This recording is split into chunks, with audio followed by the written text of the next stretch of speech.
Thank you both for making the time to do this. This is wonderful. I got introduced to you from a friend of mine who's in the room that nobody can see. It's the people that are watching this. Jason Claybrook, thank you, buddy, for doing this. You're a very fascinating person. You got into regenerative farming. You're former military. You teach. You do so many things. I don't even know where to start with your intro. It's kind of incredible. You have a whole water system that you created here. I was very excited to talk to you also because of some of the things you were doing with the veteran community and helping veterans both with PTSD, but also teaching them agriculture. And so I'm very excited to talk to you, and I'm very much looking forward to do this. I just met your lovely wife for the first time. Thank you also for agreeing to do this. You're a huge portion of this as well. You're going to start teaching some things, I think, with sewing and some other stuff, and I've just got a handful of it off camera a second ago. But I know you very briefly, but for the people who've never met you before, or the people watching, could you do a quick introduction of yourselves, who you are, and then we're going to talk a little bit about your organization, and then we'll get right into it. So my name is Doug Havemann. I'm the co-owner of Mesquite Field Farm. The other co-owner is sitting next to me. I am a mentor for a Texas A&M agribility program called Battleground to Breaking Ground. I've been teaching military veterans since 2013 in regenerative agriculture and homesteading for the most part. And then where were you in this whole thing? Because I just met Doug, and then we just got connected recently as of today. Were you always a part of this? Did you want to do this as well, or was it something that you kind of got swept into? No, I mean, I've always wanted to live on a farm. I would visit my grandparents in the valley. They had horses and a ranch down there. Valley, Texas? Yes, sorry, Harlingen. Some people might think California. Sorry, correct. Not the valley, different valley. Right. And so I always knew that's where I wanted to end up. Didn't know what that looked like until we bought this place and then started figuring out what we wanted to do. And then it's how it took shape from there. Okay. And then what did you originally get started with? What was the first thing? I mean, the land, probably. Fencing. Yeah. Fencing was the first thing. But Okay. And livestock-wise, it was cattle. Cattle. Okay. And we talked about this a little bit before we were recording. Why cattle did you want to get started with? Because we were dumb. Because I like meat. That's why. Okay. I mean, I don't know why, actually. I mean, our original conversation was we wanted to know where our food came from. So beef was a big part of our diet. So we were like, let's work on beef first. We know that the beef, we read Omnivore's Dilemma, and that sent us down the path, right? So once we started down the path, we were like, pick the thing we spend the most money on, and let's work on that first. So we started with beef cattle. Okay. I was actually, slight correction, In Defense of Food by Michael Pollan led us to Omnivore's Dilemma, and then really paying attention to where our food came from and the production of our food, and realizing that what we thought we were eating that was healthy was really not. And so that's when we started focusing on that type of regenerative agriculture. Back then it was sustainable. Yeah. Now it's regenerative. It changes. Just changes naming conventions depending on who's Not monopolized every on 4 it. years. Yeah. Changes to something else. Yep. So how long have you been doing this all in since you originally bought the property? Because you cleared it of all non-natural or non-native vegetative. Well, we cleared it of the trees. Which Mesquite is native, but it wasn't what we wanted. Okay. Right? It was solid. That's why it's Mesquite Field Farm. It was literally 20 acres solid mesquite. And they told us that the only way to get rid of mesquite is to spray it with chemicals. And we didn't want to do that. So we basically ended up root plowing it. I don't remember how deep it was. It was pretty ridiculous. 6 feet deep both ways. So Yeah. we ripped the ground this way and then we ripped the ground that way. Which was also a terrible idea, Yes, it was. by the way. Yes, it was. But anyway. So you started out by clearing the land, and then you went right into cattle for meat production. Why not start with chickens? I always hear people start with chickens instead. Isn't that a thing? We weren't living out here at the time. Oh, okay. So you were, all right. So then when did you start living out here full time? 2016. 2016. Okay, so you guys have been here for a hot minute. We bought it in 2007. We put cattle on it in 2012. We built the house in 2015 and moved out here in 2016. Okay. And then you also host from this very area, this room, you host a lot of educational programs specifically for the veterans. How did that lead to Texas, was it UT? No, Texas A&M. Texas A&M, so yeah. Yeah, so Texas A&M AgriLife started the Battleground and Breaking Ground program, which originally was just a one-day meet and greet. So, but it was a networking thing. The hardest thing we ran into that problem when we got into agriculture. There is nobody to tell you who to talk to or to tell you what's available. Are there equip programs? Are there state programs? Are there county programs? Well, it also depends on the model that you're trying to do. Or if you're trying to do traditional ag, for some reason, it has a tendency to be very secretive, closed off, not wanting to share information. And what we wanted to do was more of like the Joel Salatin, regenerative agriculture and stuff like that. But there weren't a lot of resources when we first started out doing this, unless you wanted to go to Virginia or something to that effect. And certainly not in Texas, which is very rooted in traditional agriculture. And so I don't remember what year it was, so forgive me. But we had just dug our stock tank, and there apparently to use pesticides in the state, you have to get a certain number of educational credits through different programs. Okay. They were doing a program at Freeman Coliseum in San Antonio, and so I signed up because the program they were doing was about stocking stock tanks, and so we wanted to learn about that. Went to the event, met Melissa Burns-Blair and Aaron Kimbrough, and they were the ones that did the first Battleground or Breaking Ground program, and they asked him to come speak at it. Or no, they asked us to just come to it. Right. We showed up at the event, That's right. and one of their speakers had not made it. And they were like, "You have a farm. You're doing cows. Can you talk?" I'm like, "Yeah." Okay. Can I talk? So I got up and started speaking about what we do, and yeah, it was 45 minutes. It was supposed to be a 15, 20-minute block of instruction. It ended up being 45 minutes. It turned into an hour of people asking questions. And when it was done, they said, you want to help us? I'm like, yeah, sure. And that's how this whole thing started, huh? That's how it started. So, all right, so you've been here since 2016 on property. And then you're going to, actually, let me back up.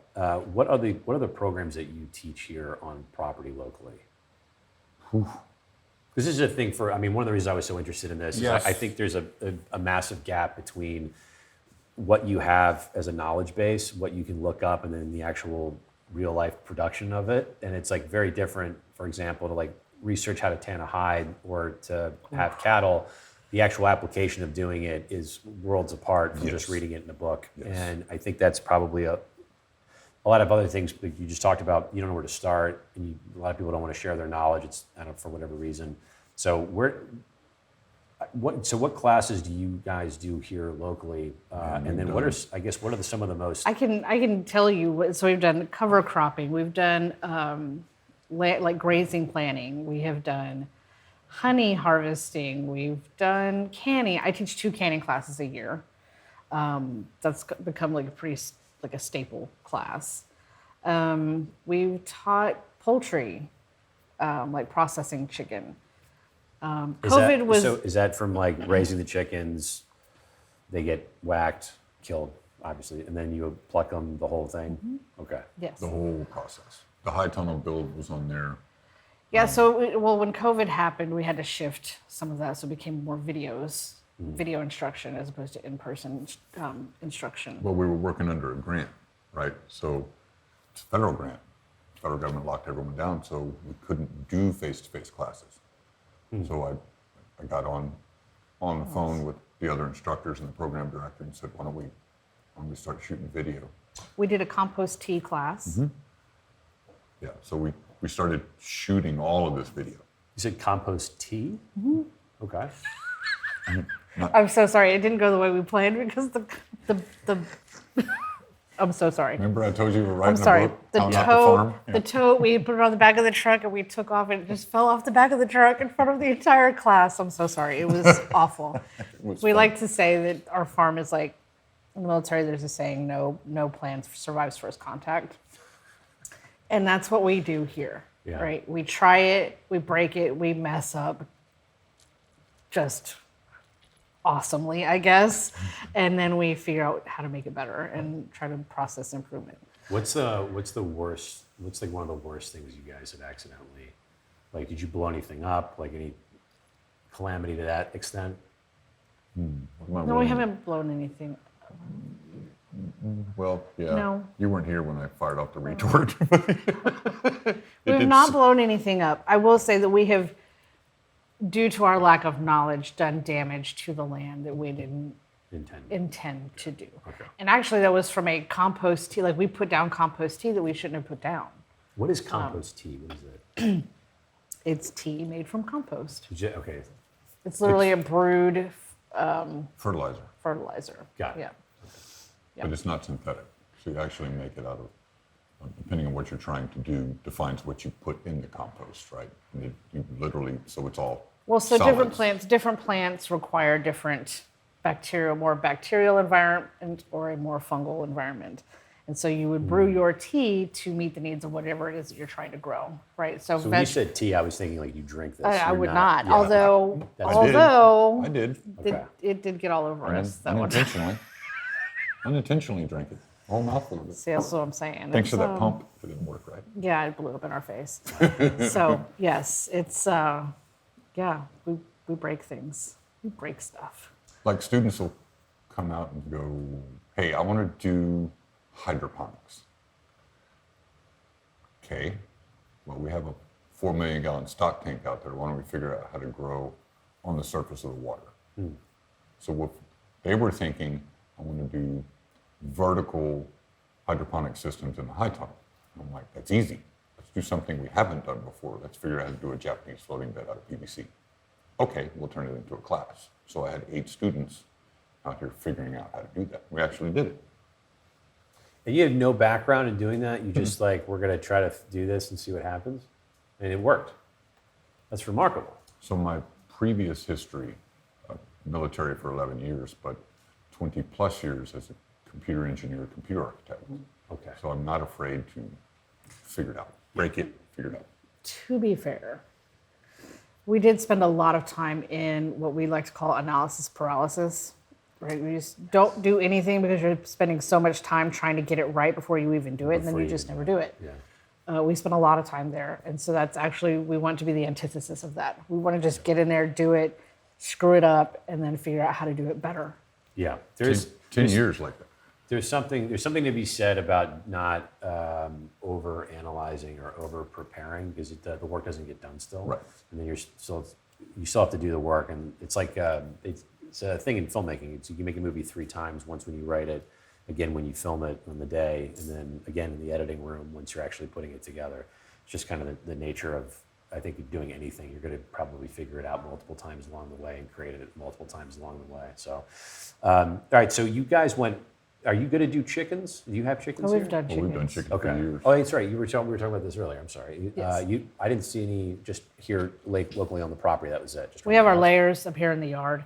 We do meat birds out in the pasture. We don't have any right now because we were trying to put together the schooner, which got delayed.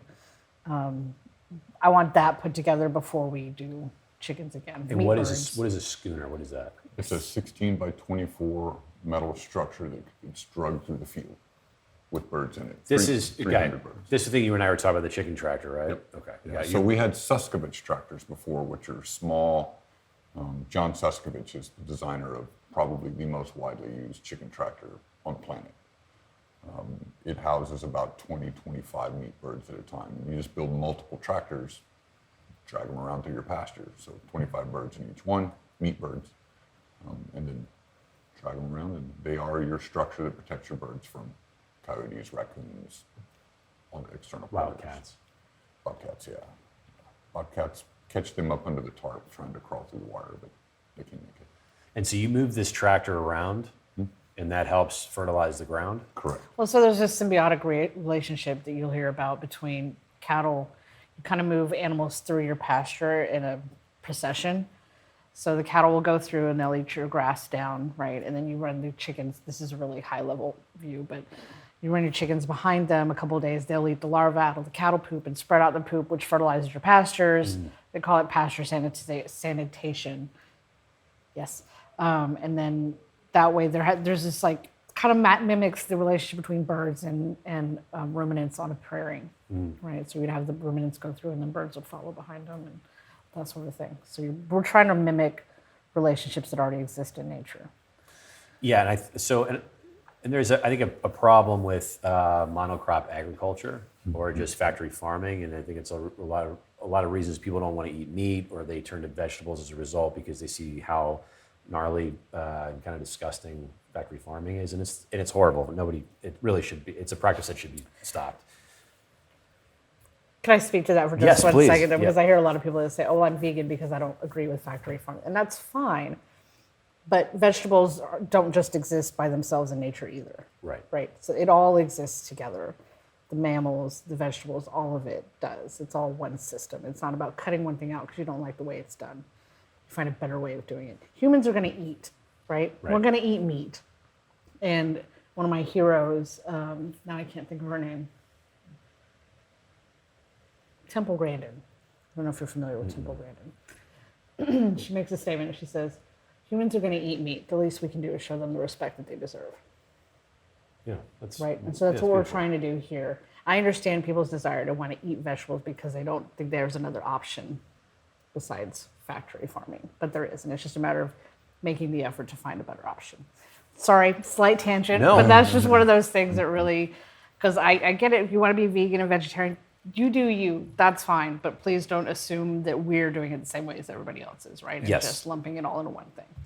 Nothing exists in a monoculture in nature. Correct. Right, and that's the point you're trying to make. That's where I was going. Is Right. that I think there's this thing from like a perspective of a business and bean counters that go, well, how do we get the maximum efficiency of this? And so you see these cattle or pigs or whatever, chickens in a line in these very tight cages. So it's maximum animals, minimum space, minimum amount of overhead, and you're trying to maximize your profits. And it makes sense on paper, but in practicality and in application, it's a disaster, and it's led to a lot of problems like animals basically waiting in their own feces, and then they're eating that, and that's getting into their stomach, which is getting into the meat and probably causing all kinds of other health issues. For us, too. Yeah, for us, And exactly. I think that's absolutely what the problem is with our agricultural system in this country is that we've tried to make it so streamlined and so much better in high production. It's not sustainable. For me, the vision that I have and for what we do here is to try to educate as many people on different possibilities of what they can do with their land, because I think the way we fix this is to have a lot of small farms, going back to I would agree with that. small farms. So there are more human beings being utilized for their mental capacity, right? And then the land is being maximized as well, not just being in a monoculture, because it's just not, it doesn't work. Nature doesn't work that way. It just doesn't do that, right? So we have a lot of farms, a lot of smaller farms that are producing multitudes of products. In that space, we can feed a lot more people than we are currently. And that's something that's interesting because you'd think you would get the maximum amount of food if you do a monocrop or factory farm, but if you actually look at it, like we were talking about this earlier, monocrop agriculture is horrible if you care about insects and cross-pollinating, bees, butterflies, hummingbirds, cross-pollinators in general. If you look at like the ground squirrels, birds, I mean, there's so much that gets churned up in monocrop agriculture, not to mention, using bees in cross-pollination and actually shipping them in. And there's like billions of them that are just dead and dying every single year because they're killed in transport. And there's probably a much better way to do this.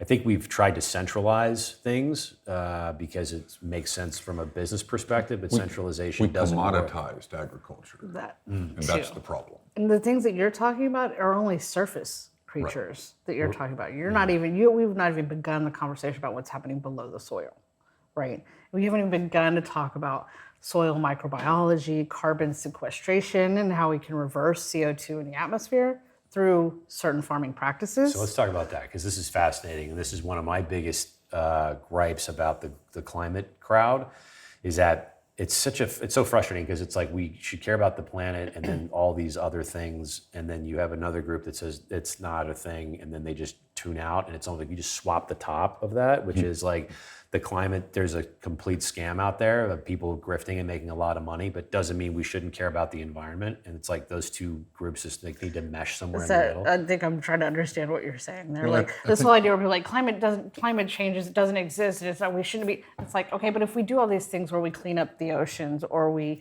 clean up the air, I don't care whose fault it is. Right. I don't care where, like, why is it like that you don't want to just make it better? Right. That's the part that I can't wrap my brain around. That's where I was going. There's a group, it's like, oh, there's a grift, so it's like, oh, it doesn't matter. And it's like, no, you're missing it. Yes, there's a grift, but that doesn't mean that we shouldn't also be doing these things. And I think it's like the baby gets thrown out with the bathwater kind of a thing. Yeah, so I find the climate deniers, right? And I don't care which side of it you're on. The climate is changing. Whether we're causing it or not, it's changing. And we have to respond to that. So let's respond to it. Yeah. You can name call all you want. You can discount that group, discount it. I don't care. The climate's still going to change. While you do that, I'll be over here actually fixing it. Right. We have to Have a nice farm. day. We have to change these practices and get it done. I don't care who's wrong either. But stop screaming at each other and let's work together and figure it out. Correct. Yeah. Because all you're doing is polarizing two groups of people, and there's a small group in the middle that's trying to do something about it. Yeah. Right.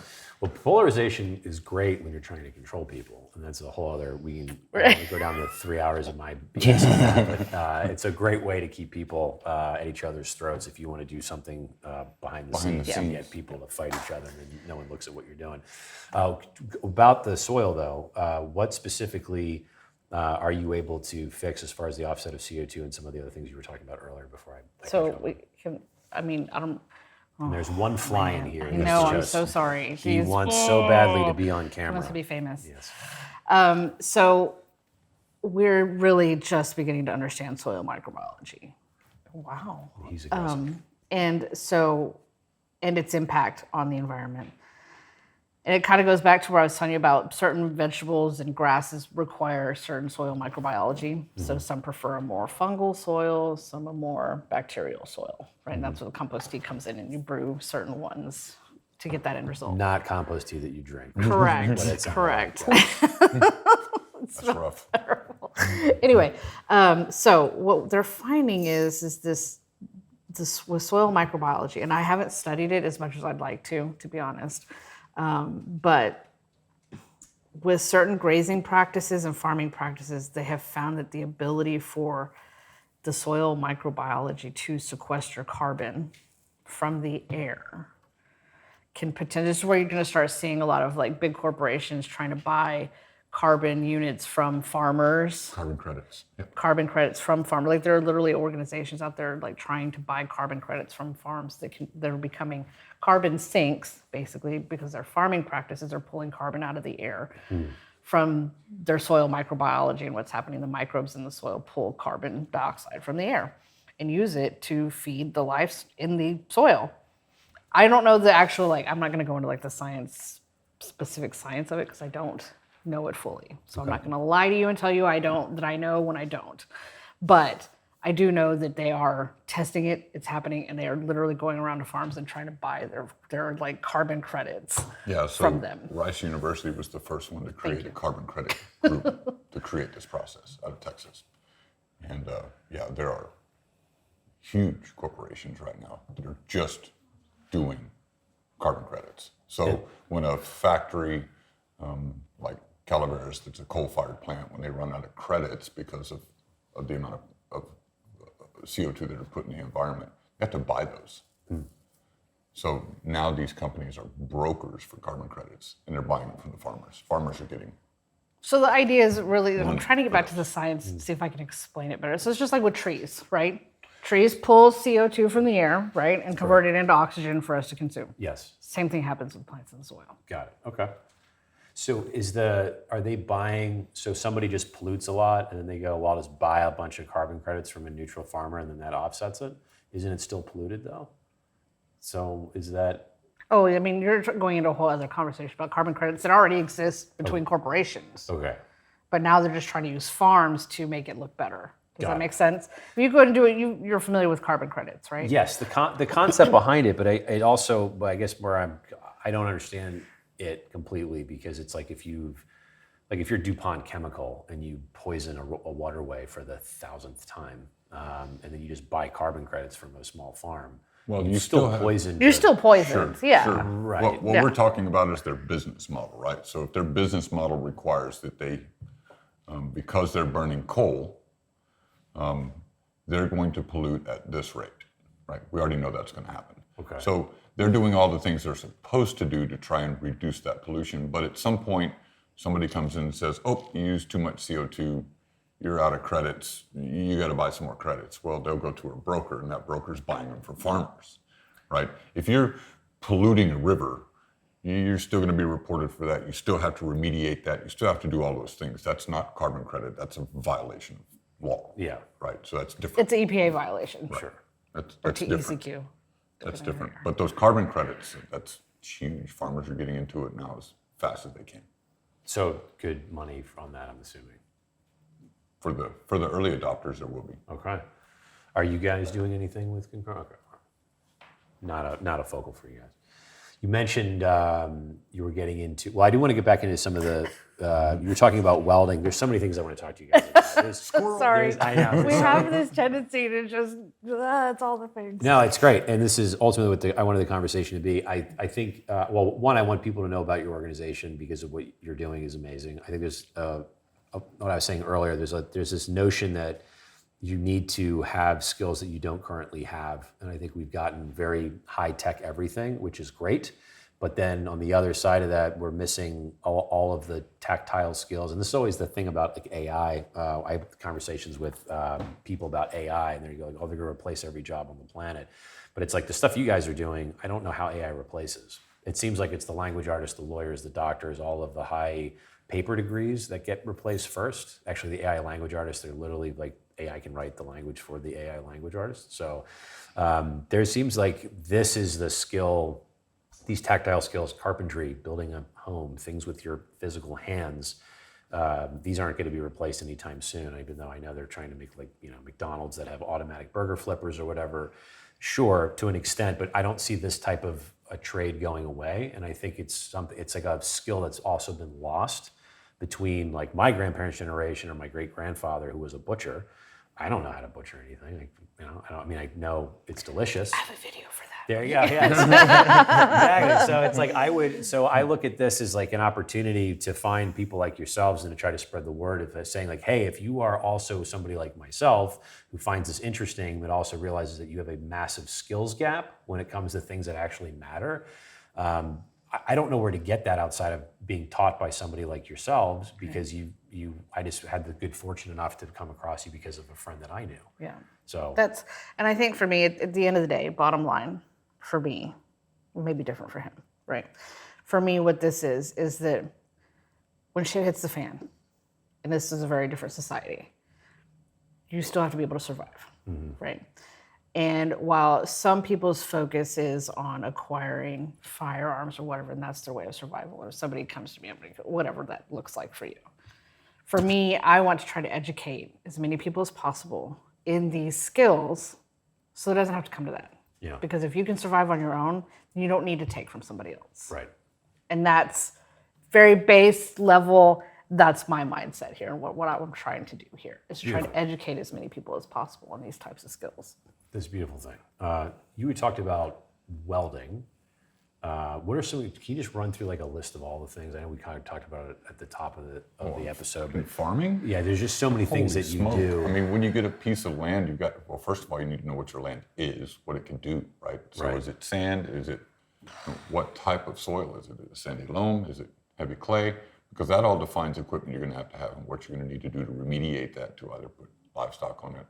Can it hold water? Yeah, does How it hold deep does water? your well Does need to water run be? off? Yeah, if you have sand, you don't have any nutrients in the soil. Sand doesn't hold any, so you're gonna have to create soil, or you're gonna have to fertilize a lot. That's our land planning class. So, well, I mean, so you got to understand those pieces before you even pick the piece of land you're gonna go to. Now, if you just inherited the land from your family, well, hey, you got the land. Now you have time to remediate. Look at what you have. You're gonna have to worry about perimeter fencing. That's the next thing you have to do. You have to put in fencing. You have to have water. So if you don't have a water well, you're gonna truck water in. That's expensive, time consuming, requires a lot of equipment. You gotta have something to get the water, to hold the water in. You have to have something to carry that tote. You have to have a I'm tractor just to laughing. get it off. It's just at the end of the day, it all boils down to resources. Whatever your resources are, you either have money or you have time, right? And so you have to decide what you need and what your resources are available to get that thing done.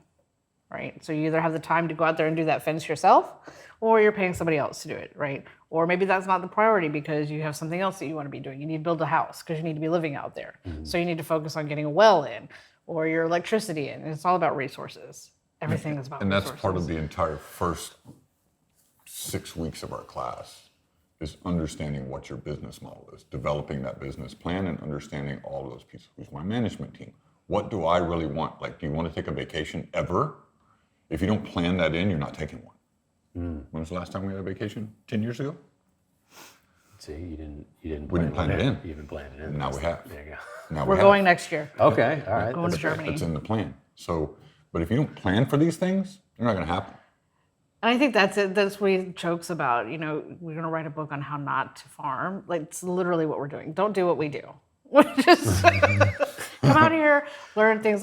Before we had the farm, I took some classes at the Culinary Institute. And if I left that class with at least one nugget of information that changed how I did things, then I felt like it was worth it. And that's what I want to provide for our students. Yeah. Anytime we do a class, I always want to make sure that they get at least one. Either they get over a fear that they had, or they get a piece of data that they didn't have, or something like that.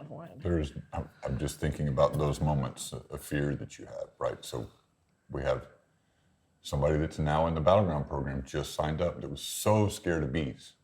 The bees. Has bees at home. Already there, in the boxes, but did not know how to do them, had received no training on it. So they were like, can I come out with you guys? So she actually touched her first frame of bees in our apiary. And then we went out to hers and helped her work hers weeks later. So she got bees, and then how did she get bees if were they gifted to her? Oh, okay. I don't know if she gifted them or she bought them. She bought She them. loves gardening. Gardening is her thing. And so as a result, because she wanted to grow vegetables and stuff, it's pollinators, right? So she's like, I'll get bees, so I have pollinators. Didn't quite understand how to successfully have bees, I guess. A skill I would love as well. I would love to have bees. My mother and I talked about this, about having an apiary. They moved, my parents moved to Justin, Texas years ago. But the place they were in, they did not have the facility to have bees. So we didn't. You can have bees anywhere. You can have bees anywhere? I want everybody to have bees. I want everyone to have bees. I don't think. I mean, I'm smashing my microphone. Sorry, maybe me too. I've always wanted bees. He didn't want bees for a very long time. I've always wanted bees, but I just got to the point where I assumed it was never going to happen. And then I don't know how. You never actually told me how, but someday you walked in and said, "We're getting bees," and I said, "Yes." we have a student who's a graduate of the Battleground program who was going through Heroes to Hives, which is a introductory beekeeping course, 1 year long course for military veterans that's free. They can take it online. Anywhere, their cohorts are 1,500 people per cohort. It's amazing. It's all done online. Oh, so because of somebody else, but not because I wanted. Well, so it was funny because she's right. I mean, she said, I'm going to do bees. I'm like, I don't want to do bees. Okay. And that's where it stopped. She never pushed it. I didn't realize how important it was to her until this student said, that's my business model. So I'm watching his model. I'm looking at what he's doing. I'm like, huh. The thing is, I knew I wanted bees. I didn't know how much I needed them. And I know that doesn't necessarily make sense until you've actually put on a suit and been out in an apiary. And there are actually some research being done on the therapeutic consequences, is not the word I'm looking for, Therapeutic benefits of beekeeping, especially for veterans. Because when you're in that apiary and you're with those girls, you are 100% focused on them. You are not thinking about, I gotta go grocery shopping, I gotta do laundry, I gotta go clean this, I gotta go all those things. No. You are focused, and you get basically into like this meditative state. Well, it's It is so calming, and you're thinking how, because you're being surrounded by hundreds of thousands of stingers, but it is actually because you're so focused, and to me, they're calming. Well, it's the same thing that we get in combat, right? So you get the huge adrenaline rush from, and the tunnel vision of the fight, right? So you get that with bees too. So as soon as you crack the top on that and you're looking at 10,000 faces are looking at you, you get tunnel vision fast. Yeah, I mean, makes sense. so you get that same adrenaline rush and you get the same adrenaline crash at the end of it. So you get that Oh, I take the best naps after Yeah, we work yeah. the You bees. you get that adrenaline rush, you get the focus, you get all those things that you liked in the military, in the apiary. So VA good. is now working with Heroes to Hives because they're now going to put together a program so at VA facilities you can go work bees. Heroes to Hives is helping. That's them do that. remarkable. Yeah. But you can have bees anywhere. Have Yes, you bees. Get bees. Get bees. Bees are awesome. They are awesome. I want to get bees. I know I've talked Emily to Emily about getting bees. I think we're probably going to try to figure out. We were talking about getting land. I figured we need land before we got bees. Maybe we can. Just Bees get the actually bees. fly for like 5 miles around to get food. Okay. So truthfully, your place isn't the only place they're going to be eating from. It's just home. I mean, can I have bees in a neighborhood? Like we live in a neighborhood. That's a thing. I feel like I would get yelled at for having bees in a neighborhood. I don't know. I mean, I don't know what your HOA requirement. If you're in an HOA, if there's any requirements there, but your HOA after can January 1st, it won't matter anyway. But that's called a can of worms. The Do tell what amendment, is happening. Right to to farm. the right to farm amendment Constitutional amendment. that got passed. Oh wait, I'm not aware of this. What is the right to farm amendment? This just happened. I talked to you very briefly about this. You're also part of the Cattlemen's Association. Oh no, Farm and Farm- Ranch Freedom Or Alliance. farm and ranch. Sorry. I was unaware of this legislation. I saw it on the ballot, and I don't know what this was in reference to. So, I was actually against it. and what? Okay. I've been fighting for the right to farm for years, but I was actually against this one because it didn't write out factory farming, the big guys, multinational Right. corporations. Yeah, so the idea was the original. So if you're pro right to farm, right, it's this idea that farms can farm. We can do what we do, right? We should be allowed to do these things. It also applies to HOAs. If you're doing a farming activity in a neighborhood, they can't tell you not to.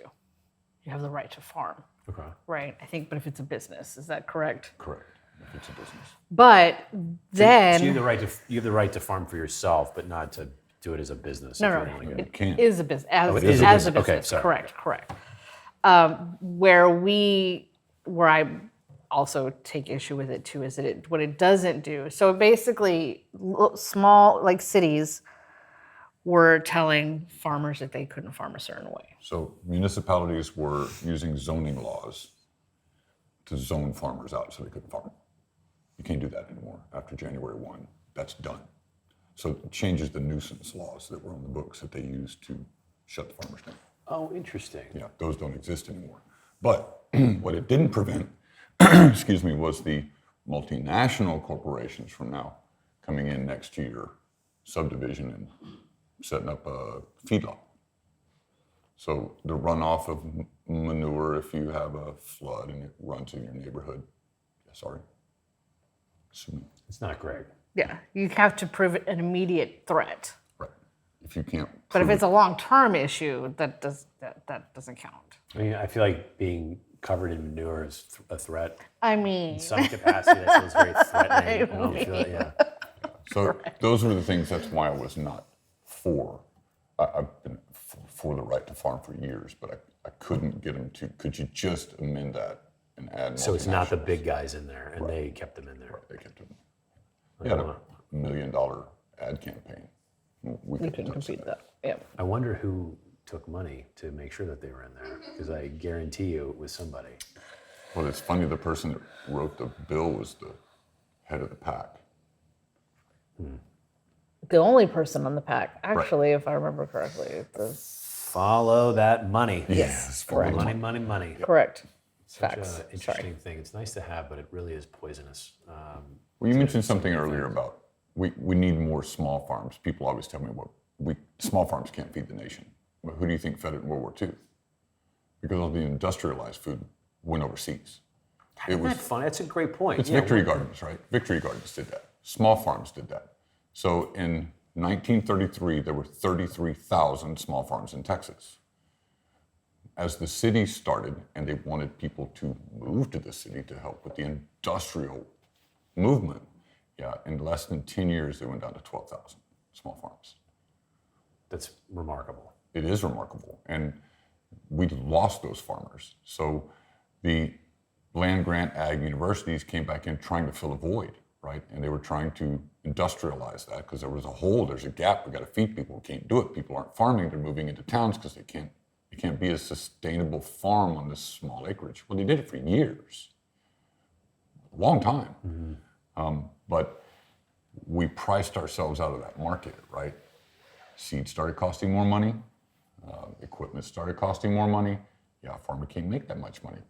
So not at that time. So we're right back in that same boat. There are countries right now that have banned GMO corn, and we're sending them GMO corn, and it sits on their dock and rots. So we spend the money to give this country this aid, and it's just going to rot right there because they banned it. They're not going to use GMO corn. It's a good thing we're sending it to them. I mean, they can have it. I don't want it either. It's not a good thing anybody should have in their systems. Well, I mean, it is the industrialized food process. It still says you can have a percentage of rat poop in your cereal and it's okay. Sure. You know that? Sure. That's for real. Did you know that chicken has saline injected into it to make it plump? That's why it shrinks when you cook it. Beef stays red in the grocery store because they inject it with dye and CO2. Yeah, I was just saying, I think I just saw this. There was a video of somebody showing that they like seal it and they inject it with gas and it like fills the meat. And I'm sure they're doing it with fish because this happens. This is embarrassing. Our dogs are a little on the high maintenance side, but we make their food for them. And the fish food that we make, I use cod. It's frozen cod. We get it at Costco. After it thaws, if you take the cod and like just squeeze it, like a pool of water will come out. It's actually ridiculous. And I've started doing this over and over. And I thought it was just like the one. And I'm like, oh, this is like loaded. They've somehow figured out an injection of some type of a water substance. It's amazing. In order Literally, to the wait. only way is just grow your own food. Just go get your own fish out of your own stock tank and feed your dogs that way. Honestly. I don't know how to do it any other way. It's like everywhere you turn, anything you get in a package is somehow like manipulated or messed with, and there's like some amount of fuckery to it, and they're doing something to it in a negative way. And I'm like, God, even the fish, they've figured out how to like manipulate. So now the fish is heavier, so I'm getting 2 pounds per bag. If you squeeze all that water out of it, it's not 2 pounds. But can we be clear? Let's be clear about this. So let's be clear about where we're putting the responsibility, the blame of this on. Okay. Fair enough. Because when you talked about chickens, poultry, whether or not we're doing poultry, meat birds, traditionally customers want breast meat, right? Because we're told diet industry, whatever, white meat, gotta have that white meat. That's what's low fat. That's what you want to eat, right? So in a response to that, the bird itself has been genetically modified to produce giant breasts. It's called a Cornish cross. That's traditionally what farmers will raise. Even in a pastured poultry operation like ours, we'll choose a Cornish cross because it produces a bigger breast, because that's what the customer wants. These animals will get so overweight so fast, they can't even walk by the end of their lifetime, which is about, 62 8 weeks? days. Those 62 days. From chick to death is 62 days. They can't walk. Correct. They grow It's so a mercy fast. to process them at that Yes. point. It's terrible. Birds And will. when you say they've been genetically modified, are They've they been like- bred. They've Okay. been not genetically modified. I'm Okay. sorry, wrong words. Okay. They've been bred to produce larger breast portions. Got it. Okay. Yes, it's awful to watch, actually. And we could go in and we could produce a different type of bird, a Freedom Ranger, or Red Ranger, or something like that. But they produce better dark meat. Nobody wants dark meat, I do. right? I I do. I love. He does not. I do, right? But that's not what most customers are after, traditionally, right? So it's a response to what the customers want too. So while yes, I absolutely 100% agree that businesses have their own blame at their feet for how they do business and adding water to the cod and so on and so forth, there is a certain amount of that is a response to what the customers ask for, what the customers want. Yeah, there's So, blame on both sides. Yeah. I just want to make sure that we're treading very evenly there Fair enough. in the yeah. conversation. And the other piece of that is look at how much money is spent in the United States on food versus Europe.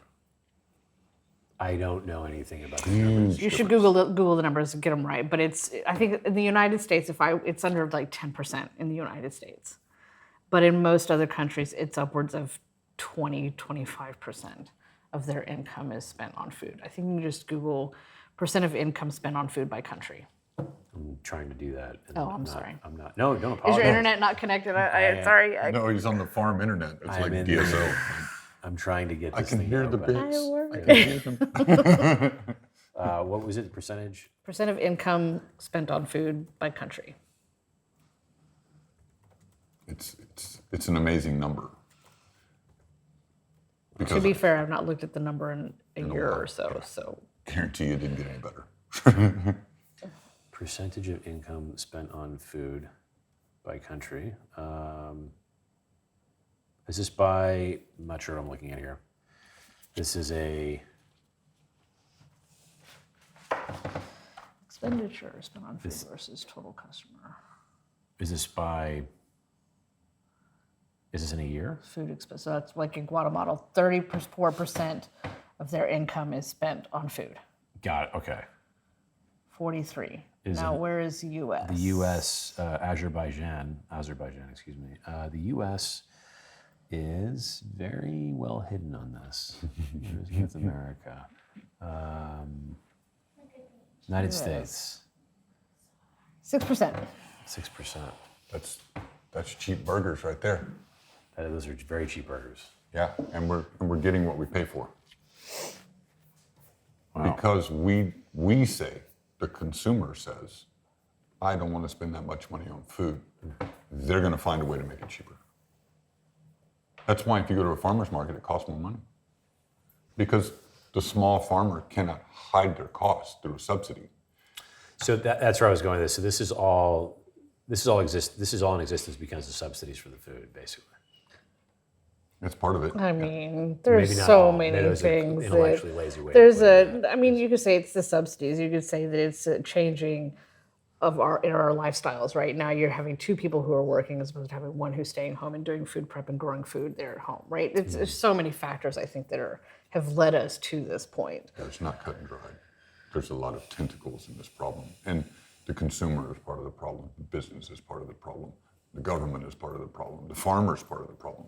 I mean, we have farmers who are using USDA programs where they're supposed to leave a field fallow, and they're getting paid to leave the field fallow. What does that mean?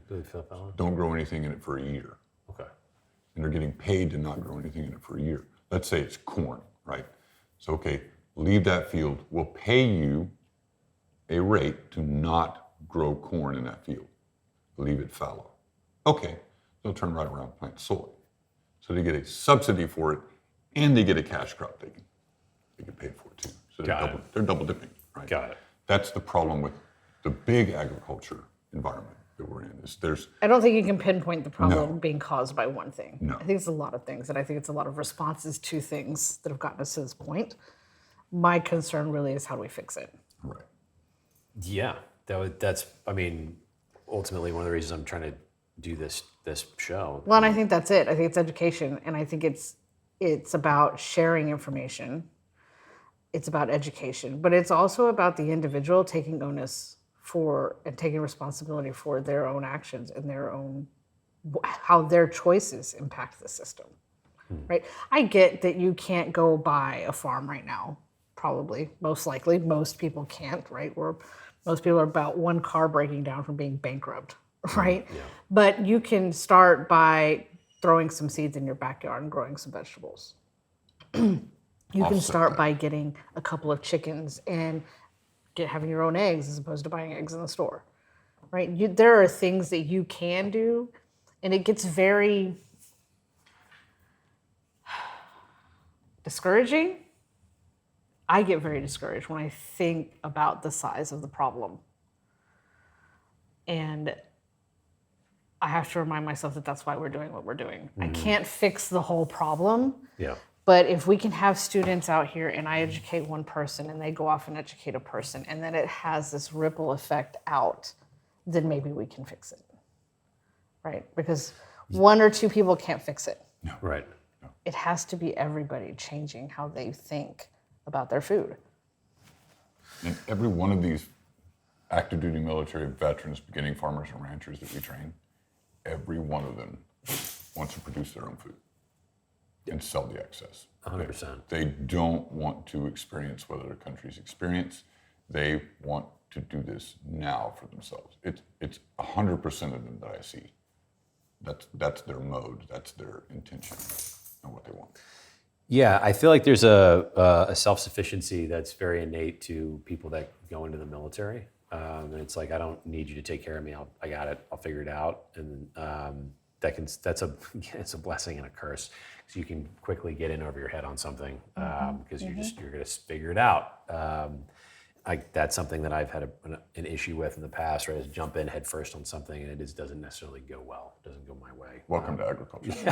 Well, that's Fit in really well here. So that's another class, right? Yes. Where we tell people you have to be very clear and honest with yourself of what you're going to do, what you're not going to do, what you're going to put up with, what you're not going to put up with, right? And setting a clear line of demarcation of where you say, okay, this isn't working. Or, okay, this isn't realistic for us anymore. We need to do something else, and we need to make that change, and be okay with making that change and do it, right? Instead of just trying to limp your way through something or being miserable or killing yourself for something that's just not working. Have you had folks come to this and find themselves drawn to this, and then like, I'm out? Yes. Oh, okay. Absolutely. Oh, for real. Absolutely. What class was it? I don't know, was it a marketing class? It was a marketing class, and they caught me outside. So I start the marketing class with, or was it financial? I don't remember which one. It doesn't matter. I start the class with an example of, okay, so you want to farm, and you say you want to get rich, and there's a joke like, oh, I want to make $300,000 my first year farming. Great, start with $1 million, because that's where you're going to end up. But anyway, I actually do an exercise where we say, okay, well, we need to replace an income on the farm, and we want to use chicken to do it, as an example, right? So just to use a low number, average income, $40,000 in San Antonio, average household income. So we want to be able to replace $40,000 a year with chickens. And we go through this whole, like, do the math on it. This is how much it costs. This is my customer base, blah, blah, blah, on the whiteboard. Make them go through the whole thing. And coming to realize, like, you have to raise, what is it, some absurd number, like 20,000 chickens a year or something like that. I don't remember the exact number. And then people are like, holy shit. It's a lot of chickens. That's a lot of chickens. And you want me to process all this? How am I going to do it? I can't even, and then I can't even do that legally in Texas. Right. Yes, that too. You can That's a now, whole other but can of worms. couldn't then. That's a whole other story. Really? Yes. Yeah, that was far-fetched. But yeah, we had it was a husband and wife. Yeah.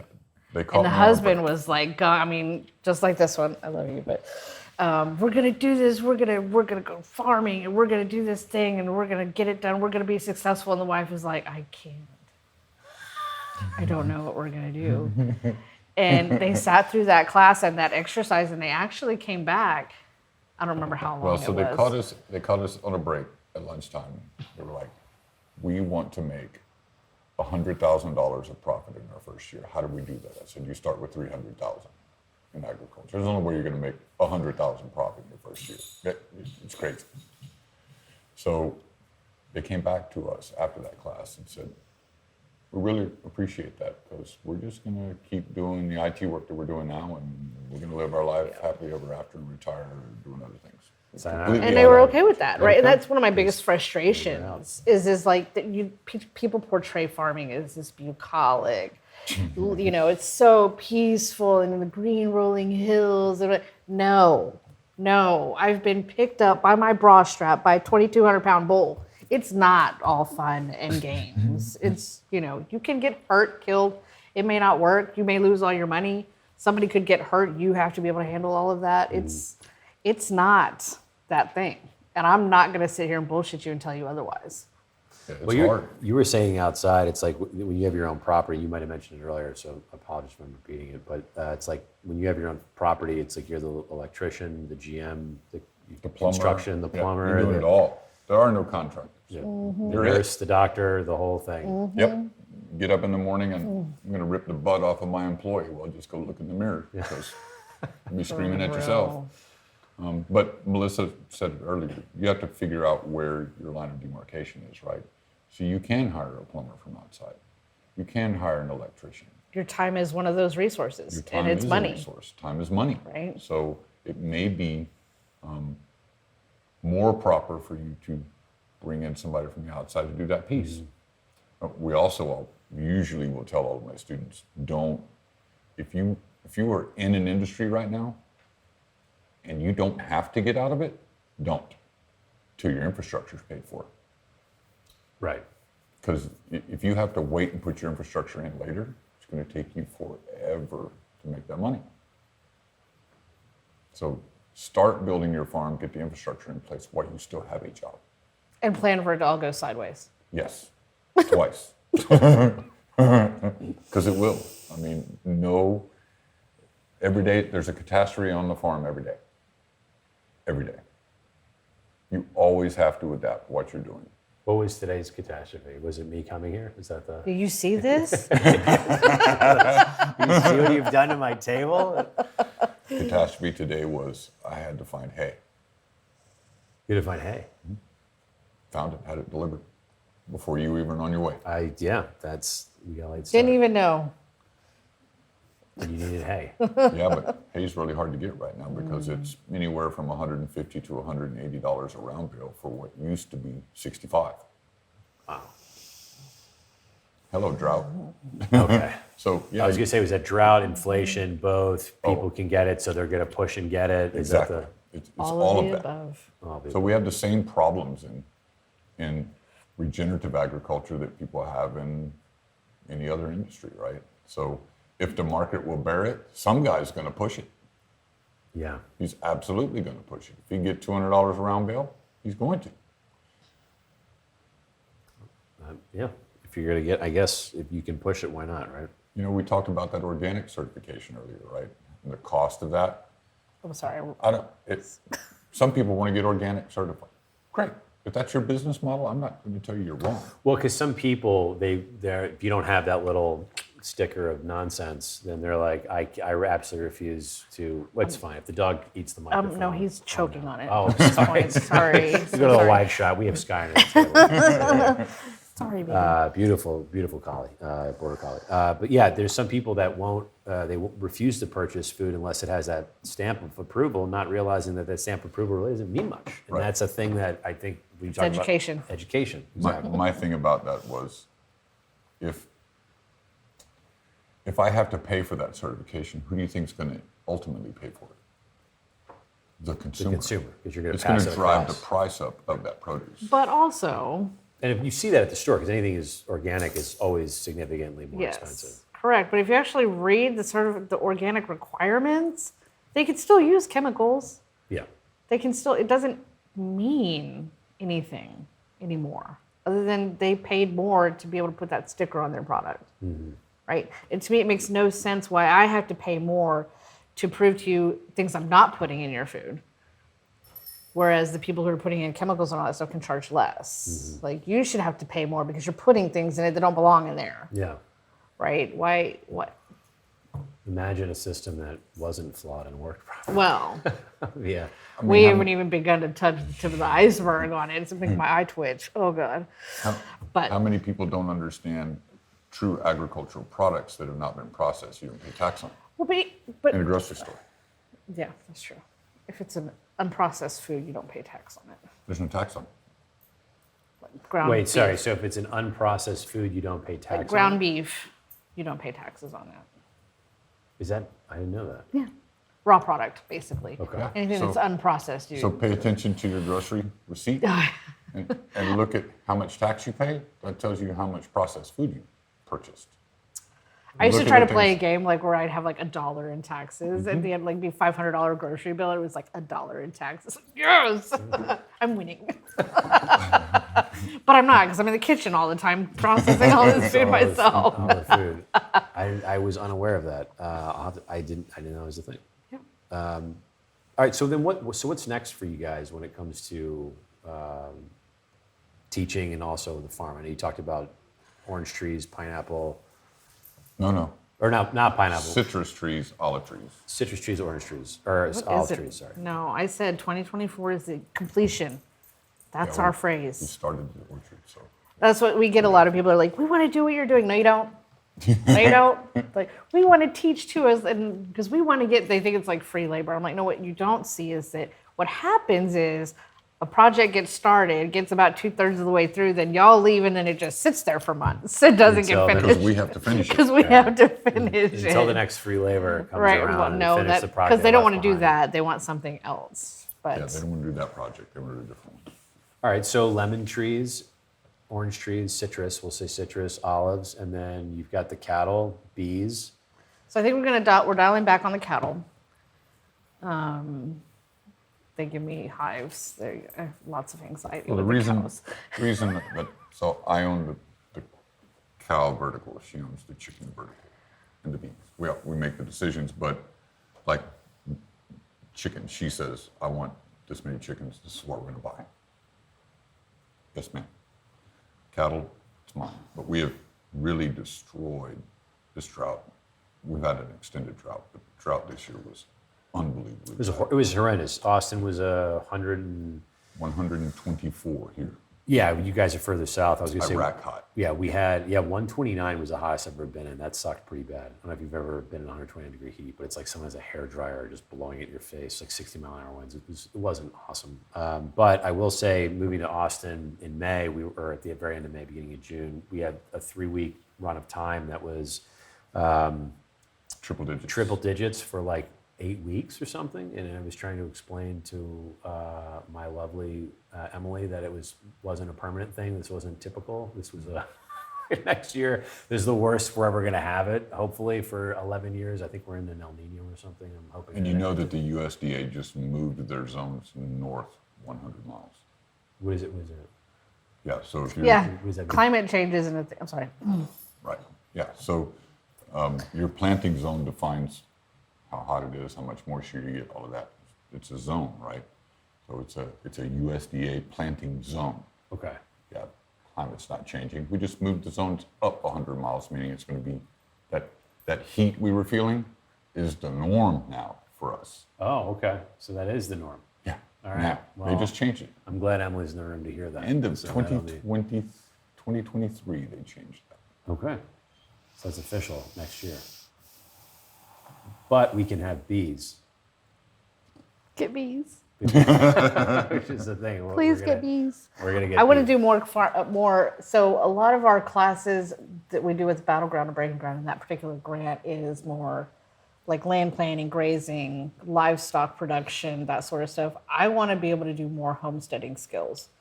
So, but those aren't actually covered on a grant. That's just us wanting to do these classes. So we have sewing class coming up on March 3rd. I want to do a cheese making class. I'm going to do the 2 canning classes.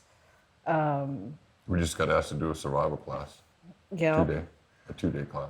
You're like starting fire from nothing.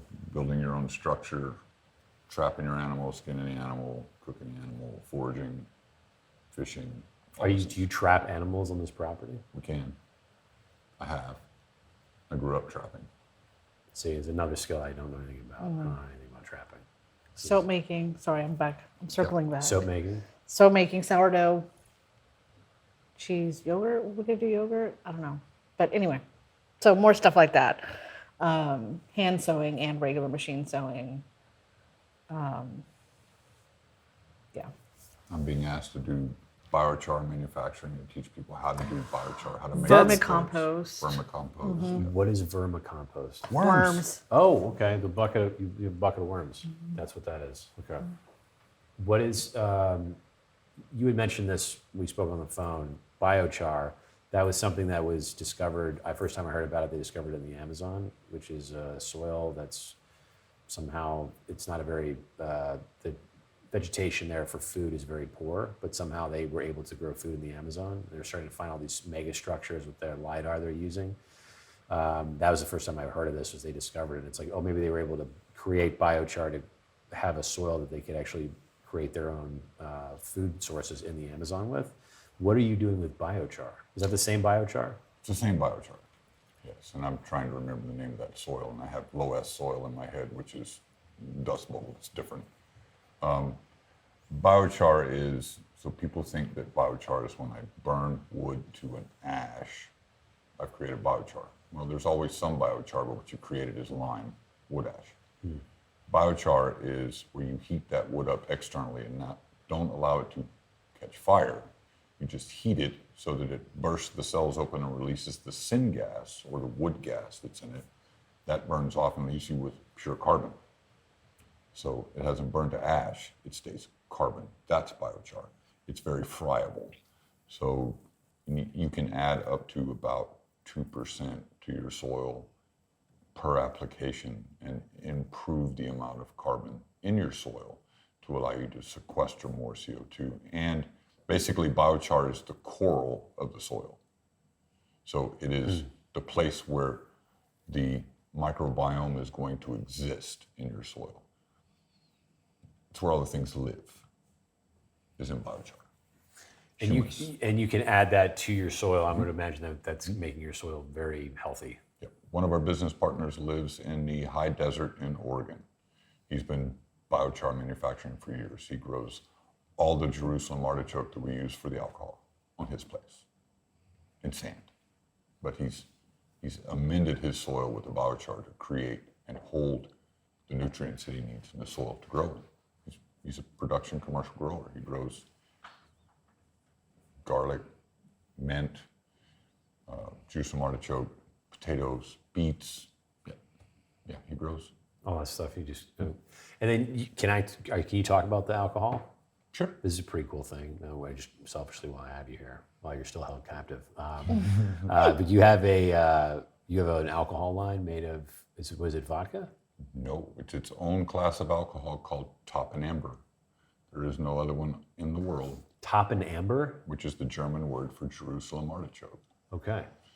And Jerusalem artichoke is not from Jerusalem, and it's not an artichoke. It's from the United States, and it's a sunflower. So we actually manufacture a 90 proof spirit out of a sunflower. We're the only one in the world that distills a 90 proof spirit. There are other people making brandies, but no one has distilled this product. So yes, top and amber. First Top and amber. This is the first time anyone's ever. So top and amber does not exist anywhere. This isn't your spin on it. This is a brand new thing, legitimately. Correct. That's pretty great. Where can people buy that? Right now, directly from the distillery. We're working on our distributorship at this point. Okay. That's been the. So TBD. Yeah. All right. Well, this has been wonderful. I sincerely appreciate you making time to do this. There's so many things to cover with you. I would like to. I don't know, it's like squirrel. No like wonder I chasing. feel like this all the time. Yeah.